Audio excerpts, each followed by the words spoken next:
Okay, katulad na sinabi ko kanina, stay tuned at the end of the video. Ang isang sample na ino-offer ng Toyota Motor Philippines would be the conversion of a patrol vehicle. So, this is it.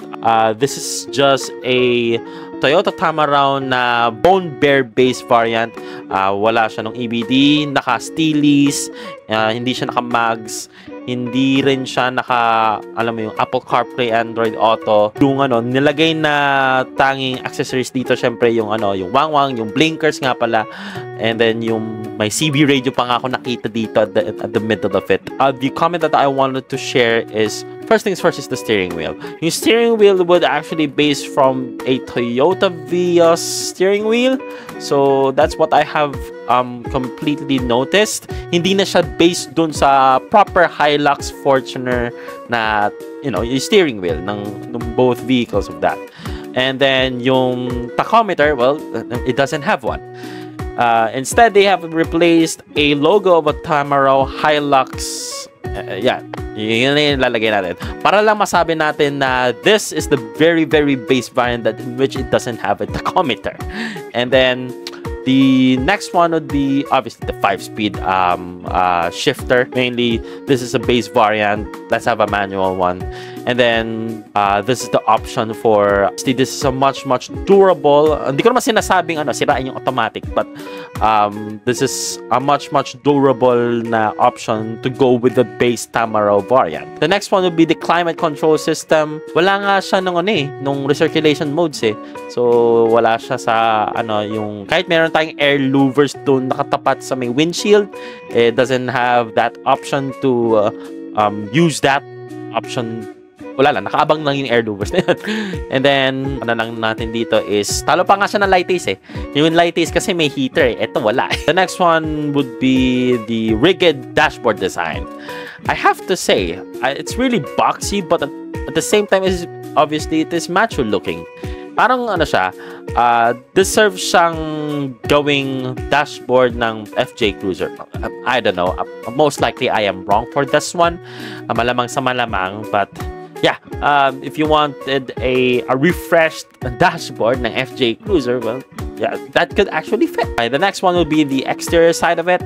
Halogen headlamps, pati yung turn signal lamps, pati yung rear tail lights, reverse, tapos yung amber turn signals, tapos yung brake, then the brake lights, all of it which is completely halogen na po. Completely blacked out na Toyota logo.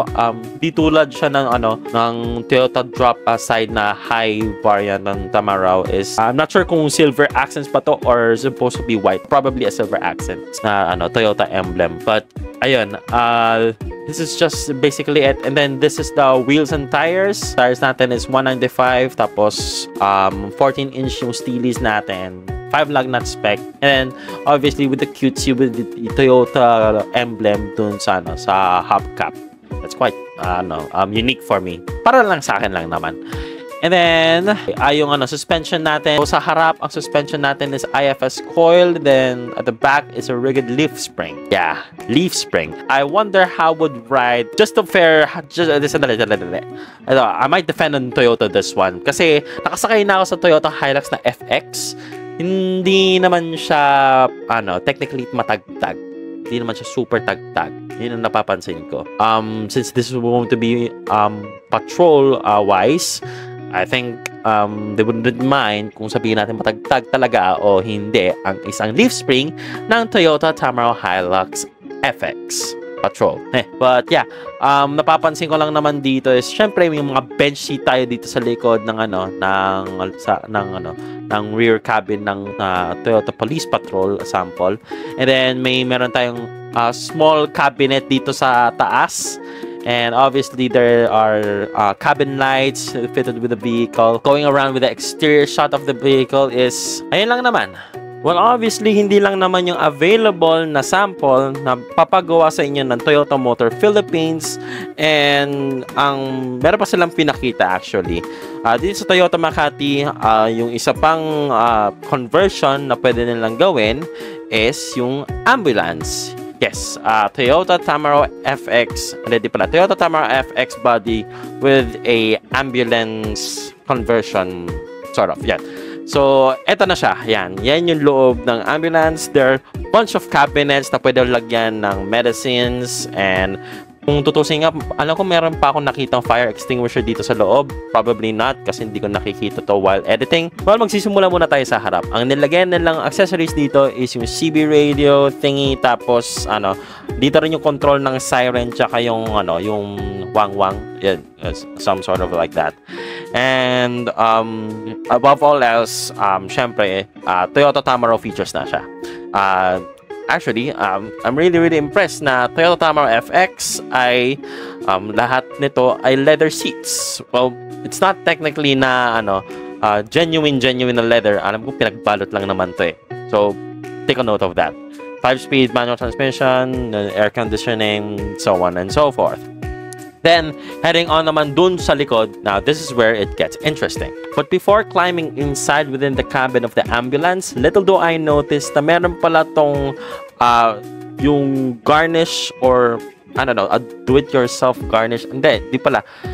Little do I know na meron pala tong safety na braces, itong rear tail lights ng Toyota Tamaro na FX sa ambulance body. Well, probably I will check on to the patrol ulit kung meron man lang o wala. But on the ambulance body, it does have one. As you can see, ito, bubungad sa'yo. Syempre, may stretchers, bunch of cabinets. There is a fire extinguisher dito sa gilid. And yan, may isang row ng seats at the right side. Syempre, dun sasakay yung passengers na kasama ng patient. Mukhang ko niya nagsasalita. But needless to say, I am attempting na buksan itong mini door na nasa kanan, in which may mga dalawang locks from the top, tapos sa bottom side ng pintuan.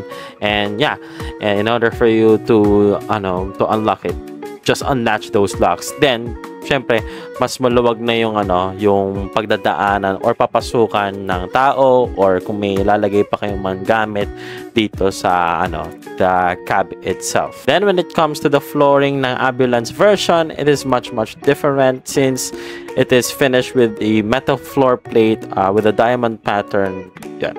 Syempre, what it does is it would increase the foot traction. Kung ano yung mga sapatos ang gamit mo, it would mas makapit in short terms. Sitting inside the cab itself, dito ako nakaupo sa right side part ng cab. Meron ako napansin may dalawa pang cushion seats na nakasandal dun sa may metal partition that would separate from the driver and towards the cab itself. So, yan, ito yung mga extra seats. Probably the nurses would be sitting right over here. I don't know. It would depend on the usage kung saan sila uupo. And yun lang naman ang aking raw and impressions about these seats. Of course, meron naman tayong cabin light with the door switch in there. Naka-indicate whenever sabihin natin pag sinarado mo yung pintuan dito sa likod, it would automatically shut off. Then, heading on to the air conditioning. The air conditioning, by the way, is actually ayan yan yung air conditioning switch. Nakikita niya, it has a fan speed of 1, 2, 3, and then ayan lang yung air louvers yan. I have to say, yung air louvers ng ambulance version and na FX body is quite different. Let me show you about this. So, ito yung air louvers ng long wheelbase na FX body ng passenger van. Ayan, yan yun. And then, this is for the ambulance. Ayan, inudit ko lang naman din. For the passenger and for the ambulance. Ayan. See the difference? If hindi mo pa napapanood yung Toyota Tamaro FX na part 1, yung all throughout diniscuss ko about dun sa out of the makina, ayan, especially dun sa makina. Sige, sasabihin ko na lang din. It is a 2G DFTV engine. It isn't the high horse one. Produces 343 Newton meters of torque and 150 brake horsepower. And yes, this is the exact same engine na ginamit from the Fortuner and then syempre dun sa Toyota Hilux. Just to give you a heads up notice, yung Toyota Hilux FX na variant, yun ang mawawala. I'm going to say this one on to the part 3 version of this video.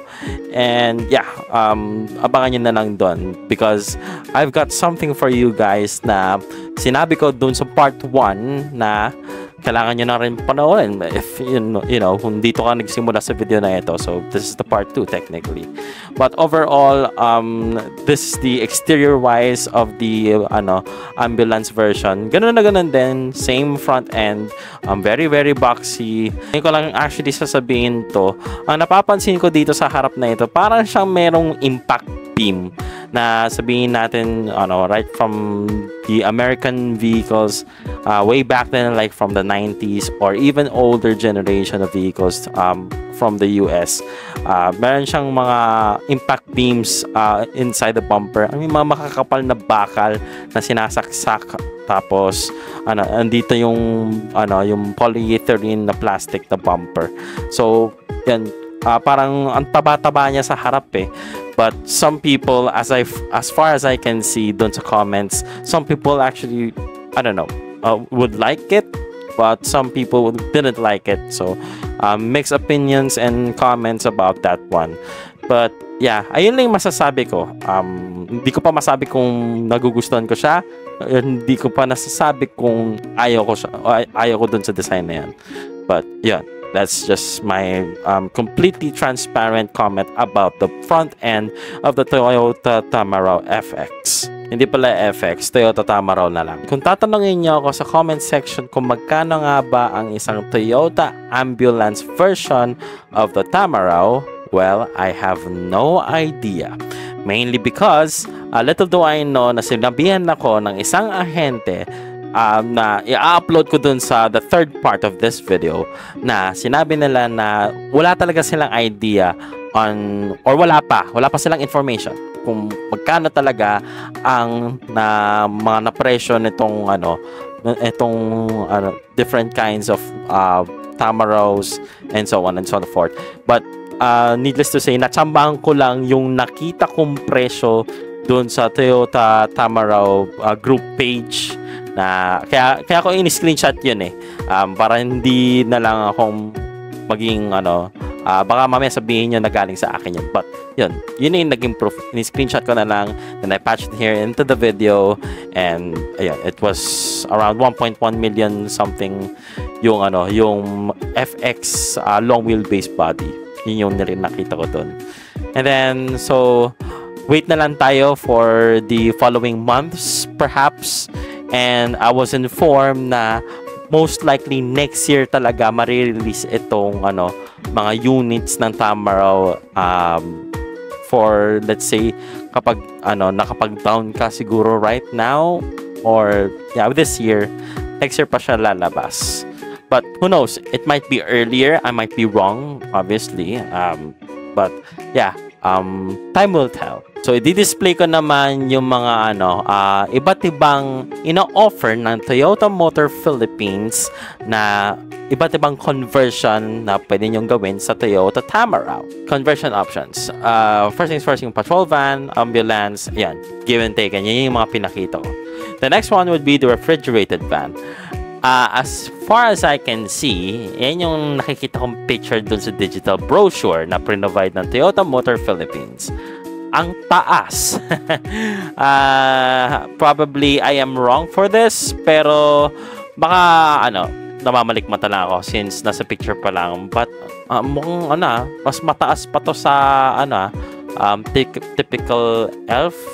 Pero perhaps mas maliit lang naman kung i-compare natin sa elf. The next one would be on the right one. It is stated here, the Toyota Mobility Solution Philippines conversions. They provided 3 samples. It would be a camping car, a food truck, and a pet grooming one. Other conversion types would be the mobile store, a fire truck, and a mobile service vehicle.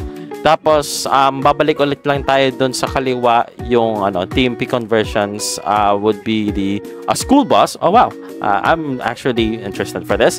A telco van, freezer van, insulated van, and a patient transport. A patient transport. Is that supposed to never mind. So that would be it for the part 2 of the Toyota Tamaro series.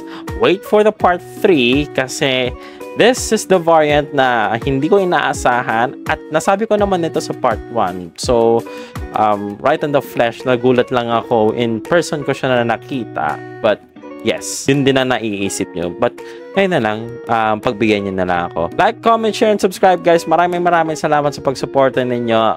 Yes, I'm doing this one a full time. Ayun lang naman. Thank you very much. Goodbye, guys. See you in the next one.